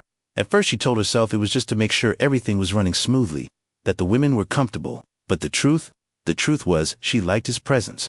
Daniel had a way of talking to the women that made them feel safe, never approached too quickly, always asked permission before touching, even for basic medical exams, spoke in a calm voice, explained everything he was doing. And with Helena he was different, not condescending, not treating her like a victim, just genuinely interested. How are you, Helena? He would ask, not as formality, but as if he really wanted to know. One day, after the appointments, Daniel found Helena in the living room, reading reports. May I sit? He asked, pointing to the armchair beside her. Of course, he sat, was silent for a moment. Then, can I ask a personal question? You can say no. Helena looked at him, curious. You can ask, why do you do this? Daniel gestured around. All this foundation, you could be doing thousands of other things with your life, but you chose this. Why? Helena closed the report. Because I know what it's like, she said simply. I know what it's like to be trapped, with no way out, thinking that's your life forever. And if I can prevent other women from feeling that, then I have to do it. Daniel observed her for a long moment. You're incredible, he said, and there was nothing flirtatious in his tone, just genuine admiration. Helena felt her face warm. I'm not. I'm just doing what's right. Most people don't even do that, Daniel replied. Most people look at others suffering and turn away. You looked at it in the face and decided to fight. That's heroism, Helena. No one had ever called Helena a hero. Thank you, she whispered. The weeks passed. Daniel and Helena began talking more. He told her about his work at the hospital, about the challenges, the small victories, the losses that hurt. She told him about the foundation, about the women who were rebuilding lives, about Anna, the first resident, who'd gotten a job and was saving for her own apartment. But they didn't just talk about work. They talked about books. Helena was reading voraciously now, making up for lost years. Daniel recommended titles. They debated themes, characters. They talked about music. Daniel played guitar, promised to bring it one day and play for her. They talked about everything. And slowly, very slowly, Helena realized she was feeling something she'd never felt before. It wasn't just gratitude. It wasn't just friendship. It was something deeper, more frightening. She was falling in love. The realization came on a Thursday evening. Daniel had stayed late, helping one of the residents who had a high fever. When he finally finished, it was past 10 at night. I'll call an Uber, he said, taking out his phone. Oh, Helena heard herself saying before thinking, I can give you a ride. My apartment is by car. It's on the way. Daniel looked at her, surprised. Are you sure? It's late. I'm sure. They went down to the parking lot where Helena kept her car, a simple sedan she'd bought a few months ago. Nothing ostentatious, just practical. The drive started in comfortable silence, but then Daniel asked Helena, can I ask another personal question? She kept her eyes on the road. Have you ever told your story? Your complete story? Helena swallowed hard. To my therapist, and a bit to Beatrice, but no, not completely. You don't need to tell me now, Daniel said quickly. I'm not pressuring. I just want you to know that if you ever want to talk, I'll listen. Without judgment, without pity, just, I'll listen. Helena felt tears appear. Why are you so kind to me? The question came out before she could stop it. Daniel was silent for a moment. Then, because you deserve kindness, Helena, and because, he paused. Because the more I get to know you, the more I admire you. And not just for what you do, but for who you are. The car almost swerved out of its lane. Helena stabilized it, heart beating irregularly. Daniel, sorry, he said quickly. That was inappropriate. You're the founder of the organization where I volunteer. I shouldn't have. No, Helena interrupted him, stopping the car in a safe spot on the side. It wasn't inappropriate. She turned to face him. It's just that I don't know how to do this. I've never had anything like this. Never had someone who looked at me the way you look at me. Never allowed myself to feel. She paused, taking a deep breath. What I'm feeling for you. Daniel's eyes widened behind his glasses. Helena, what are you feeling? She was honest, brutally honest. Fear because you could hurt me, and I don't know if I'd survive that, but also hope, because maybe you won't hurt me. Maybe you're different. Daniel took off his glasses, cleaned them nervously. Helena, I would never, and I mean never, do anything to hurt you. I understand that trusting is difficult for you. Hellishly difficult, and I won't rush anything. If you want us to just be friends, I'll be the best friend you've ever had. If you want more, he looked her in the eyes. I'd like that, very much. But at your pace, at your rhythm, always. Helena felt something break inside her, but not in a bad way, in a liberating way. I'd like to try, she whispered. Try us. But I need you to be patient with me. I need you to, whatever you need, Daniel said firmly. No pressure, no expectations, just let's figure it out together. Can we? Helena nodded, tears flowing freely now. Daniel slowly extended his hand, giving her time to pull back if she wanted. She didn't pull back, she took his hand. And there, in that car stopped on a snow-ploughed street, Helena allowed herself, for the first time in her life, to believe that maybe, just maybe, she deserved love. The following months were magical, but also challenging. Daniel kept his promise, never rushed anything. Their first dates were daytime outings, lunches, walks in the park with Sol, who loved Daniel immediately. Daniel always asked permission before doing anything, before holding her hand, before sitting too close, before hugging her, and Helena slowly learned to lower her defenses. She told him her story, gradually, in pieces, about Fernando, about her mom, about the years of abuse. Daniel listened to everything, never interrupted her, never tried to fix or minimize, just listened. And when she finished each part, he would say, "Thank you for trusting me with this, and I'm sorry you went through that. But look where you are now. Look at what you've built. You're the strongest person I know." Their first kiss happened 3 months after that day in the car. They were at Helena's apartment, watching a movie. Sol slept on the carpet. The night was peaceful. Helena was leaning on Daniel's shoulder when she realized he was looking at her. "What?" she asked, smiling slightly. "Nothing. Just you. You know you're beautiful, right?" Helena felt her face warm. "I'm not. You are," Daniel insisted. "And not just on the outside, but inside. Your strength, your compassion, your essence. You're the most beautiful person I've ever met." And then he asked, voice low, "Can I kiss you?" Helena's heart almost exploded from her chest. She nodded, unable to speak. Daniel approached slowly, gave her all the time in the world to pull back. She didn't pull back. When their lips met, it was soft, gentle, reverent, nothing forced, nothing scary, just perfect. When they separated, Helena was crying. "Did I hurt you?" Daniel asked immediately, concerned in every syllable. "No," she said, laughing through tears. "No, it was perfect. It's just that I never thought I'd have this, that I'd deserve this." "You deserve everything," Daniel said, wiping her tears with his thumb. "Everything good this world can offer. And I'll spend every day proving that to you, if you let me." But the relationship brought challenges Helena hadn't anticipated. Physical intimacy scared her. Not because Daniel pressured, he never pressured, but because her instincts were still programmed to associate touch with pain. One night, when Daniel hugged her from behind while they were cooking together, Helena had a flashback. Her body went into panic. She pulled away abruptly, breathing accelerated. Sorry, Daniel said immediately, giving space. "I didn't think it's not your fault," Helena said, trying to calm herself. "It's just, sometimes my body reacts before my brain processes that I'm safe." They talked about it. Daniel suggested Helena signal when everything was okay versus when she needed space. They created a system. If Helena touched his shoulder twice, it meant, "I need space." If she touched once, it meant, "I'm okay. You can continue." Small things, but they made all the difference. It was Mariana, in one of the sessions, who helped Helena process everything. "You're allowing yourself to be loved," Mariana said. "And that's huge, Helena. But it's also scary, because love requires vulnerability. And vulnerability is terrifying for someone who was hurt when vulnerable. So what do I do?" Helena asked. "Keep doing exactly what you're doing," Mariana replied. "Communicating, setting boundaries, being honest about your fears, and above all, trusting the process. You're not going to wake up one day healed, but you'll wake up one day and realize you're better than you were yesterday. And that's enough." 6 months after that first kiss, Daniel took Helena to dinner. Not at a fancy restaurant, at a simple place, with homemade food, welcoming atmosphere. They talked about everything, about the foundation, which now served over 100 women, about the hospital where Daniel worked, about Sol, who is now a completely different dog, confident and happy. When dinner ended, Daniel took Helena's hand across the table. "Helena, there's something I want to ask you." Her heart accelerated. "It's not what you're thinking," he said quickly, seeing her panic. "Not yet, but want to know if you'd be up for moving in together." Helena blinked. "Moving in together," Daniel explained. "Not necessarily to my apartment or yours. Maybe we look for a new one. A space that's ours. No pressure, but I love you, Helena, and I want to build a life with you. If you want that too, I love you. The words echoed. No one had said that to Helena since her father.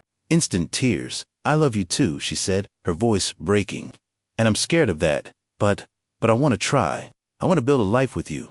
Daniel smiled, eyes also shining.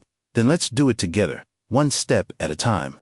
3 months later, they found the perfect place. A house, not an apartment. A small house with a yard in a quiet neighborhood. Space for soul to run, space for plants, space for a family. Eventually, when Helena saw it for the first time, she knew it was the one. This one, she said. This is our home. And when they moved in, when they put their things together, when they woke up for the first time in that house, side by side, Helena felt something she'd never felt in her entire life. Completeness. Not because Daniel completed her, she was already complete on her own, but because for the first time, she had chosen to love, chosen to trust, chosen to build. And that choice was hers. Free, true, beautiful. Folks, Helena's story is reaching its final moments, but we still have important closure, the final confrontation with the past, and the true ending of this journey. Stay with me to the end. Helena's life was finally in the right place. The Sunshine Foundation completed 2 years and had already helped over 200 women. Some came back later, now stable, to volunteer and help others. Aina, the first resident, now worked as a social worker at the foundation itself. She was one of Helena's proudest achievements. And at home with Daniel, Helena experienced daily peace. They had routines cooked together, walked with soul, laughed, argued sometimes about normal things, like which movie to watch, but always with respect, always with love. But in May, 3 years after her liberation, Helena received a call that would change everything again. It was Dr. Roberto, the lawyer. Helena, I need to inform you of something, he said, serious tone. Your mother Carmen has been diagnosed with terminal cancer, stage 4. Doctors give her, at most, 3 months to live. Helena froze. She's asking to see you, doctor, Roberto continued. I understand if you don't want to, there's no obligation, but I thought you should know. When she hung up, Helena sat on the sofa, staring at nothing. Daniel found her like that when he arrived from the hospital. Helena, what happened? She told him. Daniel sat beside her, not touching, just being present. What do you want to do? He asked. I don't know, Helena admitted. Part of me wants to say no, that she doesn't deserve my time, doesn't deserve my presence. And the other part? The other part. Helena paused, thinks maybe I need this, not for her, but for me. To close this chapter definitively, she looked at Daniel. What do you think I should do? I think Daniel said carefully, there's no right or wrong decision. If you go, it doesn't mean you're forgiving the unforgivable. If you don't go, it doesn't mean you're cruel. Whatever choice you make, I'll be by your side. Helena thought for days. She talked with Mariana, who said, forgiveness isn't about the other person. Helena, it's about you. It's about releasing the weight of anger, of resentment. You can forgive without forgetting. You can forgive without reconciling. Forgiveness is for your own peace, not for the comfort of whoever hurt you. Helena took a deep breath. I'll go, she finally decided. But not alone. I want Daniel to come with me. The hospital was public, old, with that characteristic smell of disinfectant and illness. Helena and Daniel walked through the corridors hand in hand until they found the room. Outside, Helena stopped. I can do this, she said, more to herself than to Daniel. You can, he confirmed. And if at any moment you want to leave, we leave. Okay. She nodded. She knocked on the door. Come in, a weak voice answered. Helena opened the door, and there was Carmom, but not the Carmom Helena remembered. This woman was a ghost. Too thin, yellowed skin, sparse hair, tubes connected to her. Cancer had devoured her body. Carmom's eyes widened when she saw Helena. You came, she whispered, voice breaking. I didn't think you'd come. Helena stood at the door. Daniel at her side, hand firm in hers. I didn't come for you, Helena said, voice firm. I came for me. Carmom closed her eyes, tears streaming. I understand. Heavy silence filled the room. Then Carmom spoke. I ruined everything, didn't I? Everything. You were my daughter, my only daughter, and I failed you in every way possible. Helena didn't respond, just listened. When your father died, Carmom continued, voice weak, I panicked. I had no profession. I had no money. I was terrified of being alone, of not being able to support you. And Fernando seemed like a solution. He seemed strong. He seemed like he could protect us. She opened her eyes, looking at Helena, but I was wrong. And when I realized who he really was, when I saw what he did to you, I should have left, should have protected you, but I was afraid. Afraid of being alone again, afraid I wouldn't survive without him. Her voice broke. So I chose my comfort instead of you, my daughter, and that choice destroys me every day. Helena felt tears appear, but held them back. And the money? She asked. The insurance letters. Carmom closed her eyes again, shame obvious in every line of her face. Fernando found out. He intercepted the first letter, read it, and told me that if I told you, if I tried to get the money, he would, she trembled, would hurt you. More than he already did. Said you were young, that you didn't need money yet, that it was better to forget, and you believed him. Helena asked, incredulity in her voice. I was a coward, Carmom said simply. I am a coward, always have been. Your father was the brave one. He never would have allowed this. Never. She looked at Helena with broken eyes. You're like him, strong, brave, everything I never was. Helena took a deep breath, processing. Did you hate me? The question came out before she could stop it. No. Carmom said with surprising intensity. Never. I loved you. I love you. But my love was weak, selfish. Not like the love you deserved, not like the love Carlos gave you. She coughed, body shaking with the effort. A nurse appeared, checked her vitals, gave more medication. When the nurse left, Carmom looked at Helena again. I'm not asking for forgiveness, she said. I don't deserve it. What I did is unforgivable. But I want you to know that every day, every night, I think about you, about how I failed, about how I hurt you, and if I could go back, if I could change. But you can't, Helena interrupted, voice firm. You can't go back. You can't undo it. What happened, happened. I know. Silence again. Then Helena spoke, and the words came from a deep place, a place of genuine healing. You hurt me, more than words can express. You stole my childhood, my adolescence, my dignity, made me believe I was worth nothing, and that I'll carry forever. Carmom sobbed silently, but Helena continued, I won't let that define me. I won't let your weakness determine my strength. I survived. More than that, I thrived. I built a life. I helped other women escape what I went through. I found love. She squeezed Daniel's hand. I found peace. She took a step closer to the bed. And as for forgiveness, she paused, choosing her words carefully. I don't know if I can completely forgive. I don't know if I'll ever forget. But I can tell you this. I release you. I release you from the obligation of being my mother. I release you from the guilt that consumes you. Not because you deserve it, but because I deserve it. I deserve not to carry this weight of anger and resentment forever. Tears streamed down Carmom's face. Helena, goodbye, Carmom, Helena said softly. I hope you find peace truly, but that peace won't be with me. She turned to leave. Helena, wait, Carmom called, voice desperate. Helena stopped, but didn't turn around. Your father? He would be so proud of you, so proud of who you've become. And I am too, even though I have no right to be. Helena closed her eyes. A single tear fell. Goodbye, she repeated, and left. In the hallway, Helena collapsed in Daniel's arms. She cried everything. All the pain, all the anger, all the grief for the mother she never had, for the stolen childhood, for the lost years. Daniel held her, saying nothing, just being there. When she finally calmed down, Helena wiped her face. Did I do the right thing? She asked. You did the right thing for you, Daniel replied, and that's all that matters. 2 weeks later, Dr. Roberto called again. Carmom had died, peacefully, in her sleep. Helena didn't go to the funeral, but she sent flowers, a simple wreath with a card, rest in peace, H. And when Gabriel asked if she was okay, Helena answered honestly, I'm sad. Not for the woman she was, but for the mother she could have been, for the relationship we never had. But also, I'm also at peace because I closed that chapter, and now I can move forward completely. As for Fernando, Rodrigo, and Leticia, Helena never had contact again. Dr. Roberto informed her that Fernando had moved to another city after Carmom got sick. Rodrigo was in jail for assault. Leticia had married and cut contact with everyone. They were ghosts from a past that no longer existed. And Helena was okay with that. She didn't need closure with them, didn't need apologies or acknowledgement. Her freedom, her happiness, was revenge enough. But there was one person Helena decided to seek out. On a sunny Saturday, she and Daniel drove to the old neighborhood where Helena grew up. The house where she'd lived was already abandoned. Broken windows, overgrown weeds. But 3 houses down, in a well-kept little house with a flowering garden, lived Mrs. Gertrudes. Helena knocked on the door. The little old lady who opened had to be around 80 years old now, hunched over, but with eyes still alive and intelligent. Yes, she asked. Then her eyes widened. Helena, hi, Donna Gertrudes, Helena said, smiling. The old woman started crying. My God, child, you're okay, you're beautiful. They hugged, Gertrude squeezing Helena as if afraid she'd disappear. Come in, Come in, she insisted. Inside the simple but cozy little house, Helena and Daniel sat while Gertrude prepared coffee. You have no idea, Gertrude said, hands shaking as she served, how many nights I lost sleep thinking about you. Hearing those screams, those cries, and doing nothing.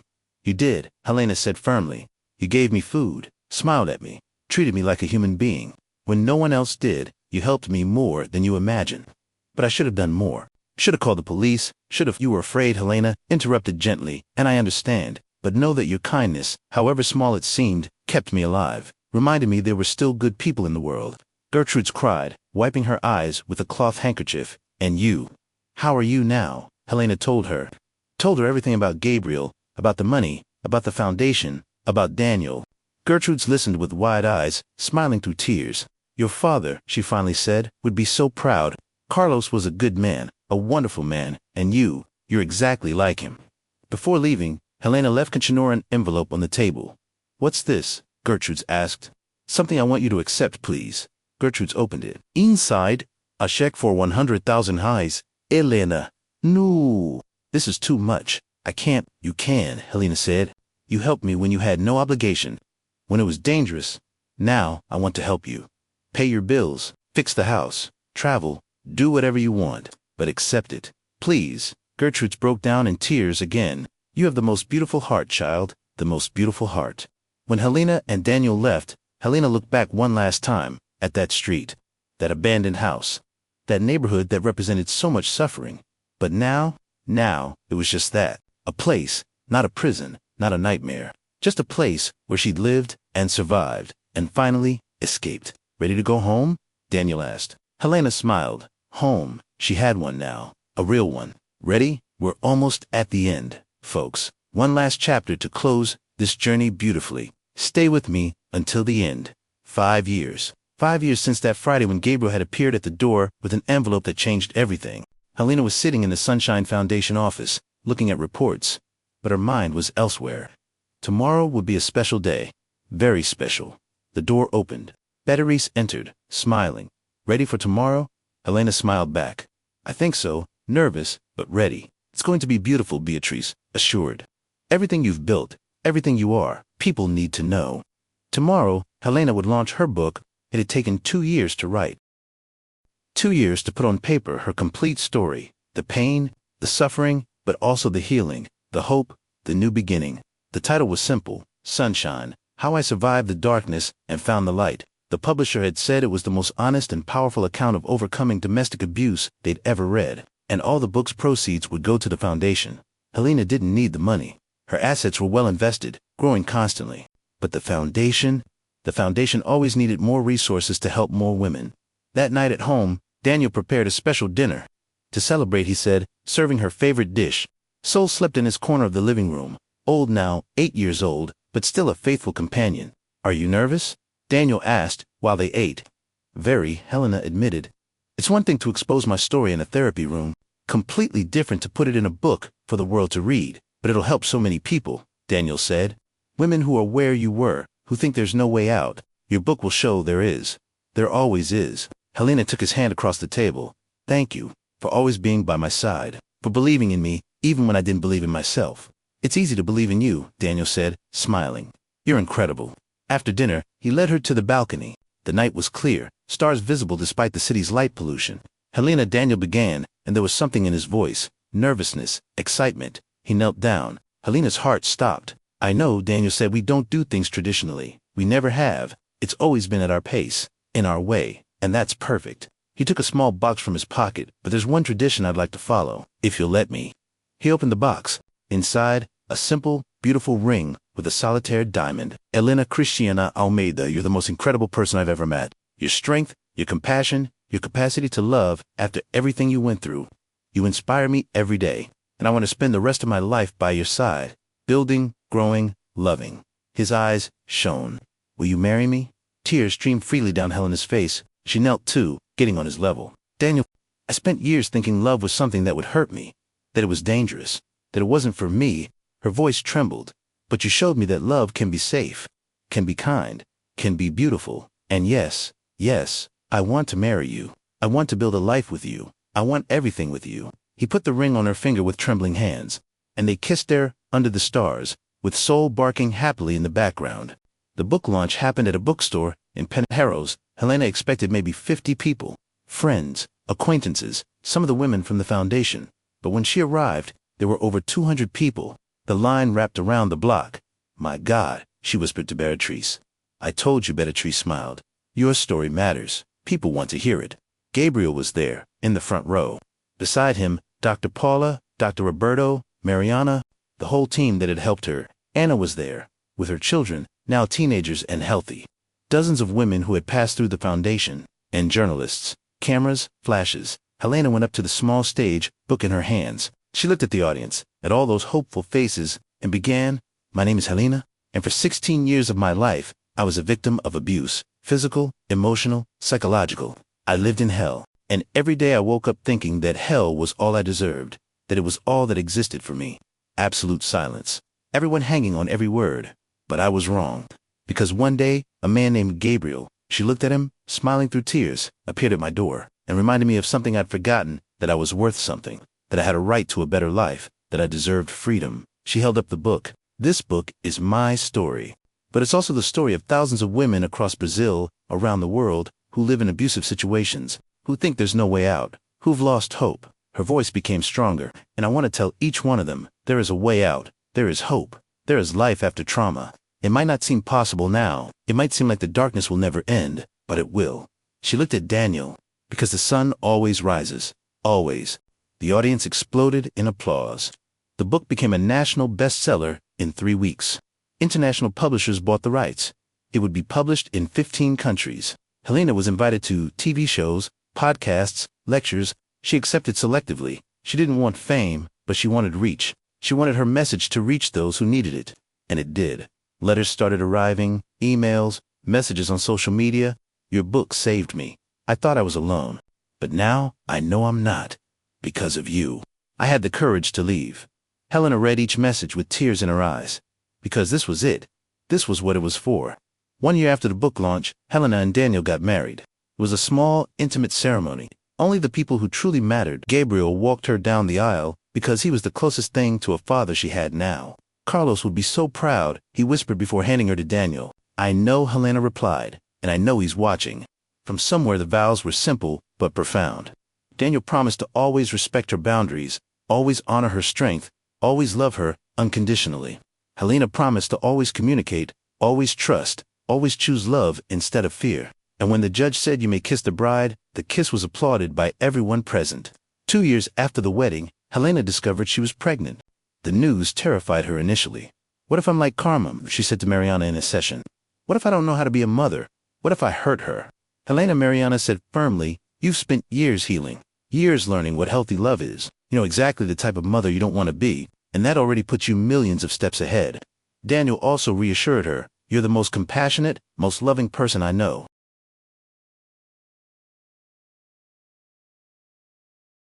You'll be an incredible mother, and I'll be by your side, always." 9 months later, on a spring morning, Sophia Helena Carvel was born. When they placed the baby in Helena's arms, she looked at that tiny, perfect face, and something inside her broke and rebuilt at the same time. "Hi, Sophia," she whispered. "I'm your mother, and I promise to give you everything I was denied. Love, safety, freedom. You'll grow up knowing you're loved, that you're valuable, that you can be anything you want." Daniel, beside the bed, cried silently. Gabriel, visiting at the hospital, looked at Helena holding Sophia and said, "Carlos would be bursting with pride right now." "I know," Helena said, smiling. "I know." Today, 10 years since that day, Helena was in the Sunshine Foundation office, which now had 3 locations in São Paulo and was expanding to other cities. Sophia, now 5 years old, played in the corner with dolls. The foundation had helped over 2,000 women, 2,000 transformed lives. Helena's book was in its 5th edition. Sales continued strong. And most importantly, she was happy, genuinely, profoundly happy. Of course, there were still difficult days, days when the trauma resurfaced, days when flashbacks came, but now she had tools, she had support, she had love, and most importantly, she had hope. The phone rang. It was Gabriel. "Helena, I have news. Remember that proposal to make a mini-series based on your book?" "I remember," Helena said. "They approved it. They want to produce, and they want you to be a creative consultant to ensure the story is told with authenticity and respect. Helena felt a wave of emotion. How many people would this series reach? How many women would see her story and realize they're not alone? Let's do it, she said. Let's tell this story the right way. That night, at home, after putting Sophia to bed, Helena and Daniel sat on the balcony. Sol had passed away 2 years ago, but they'd adopted another rescued mixed breed, Luna, who now slept at their feet. What are you thinking about? Daniel asked. Helena looked at the stars. I'm thinking that 10 years ago, I was in hell, thinking my life would never change, that I was trapped forever. She looked at him. And now I have everything. I have you, I have Sophia, I have purpose, I have peace, tears of gratitude. It's surreal. You deserve all of this, Daniel said. You always deserved it. I know, Helena replied, and it took years to believe that. But now I know. She stood up, walked to the edge of the balcony, looking at the illuminated city, Snow Paulo, the city that once represented so much suffering, but that now represented new beginnings, possibility, life. Thank you, Daddy, she whispered to the sky, for never giving up on me, for leaving that money, for being the best father anyone could have. I'm living the life you wanted for me. Finally, a gentle breeze passed, moving her hair, and for a second, just 1 second, Helena could swear she heard her father's voice. I was always your sunshine, my daughter, and now you are the sunshine for so many others. Keep shining. Helena smiled, wiping the tears, and went back inside, where her family waited. Where her home was, where her life, her beautiful, deserved, free life, continued. Folks, from Tales of Emotion, this was Helena's story. A story about survival, about healing, about the human capacity to be reborn even after being completely broken. If you're going through something similar, no, you are not alone. There is help. There is a way out. Call domestic violence hotlines in your country. Seek help. You deserve to be free. And if this story touched your heart, leave that like, share it, subscribe to the channel, because stories like this need to be told, need to be heard. Until the next story, and remember, no matter how dark the night, the sun always rises. Always.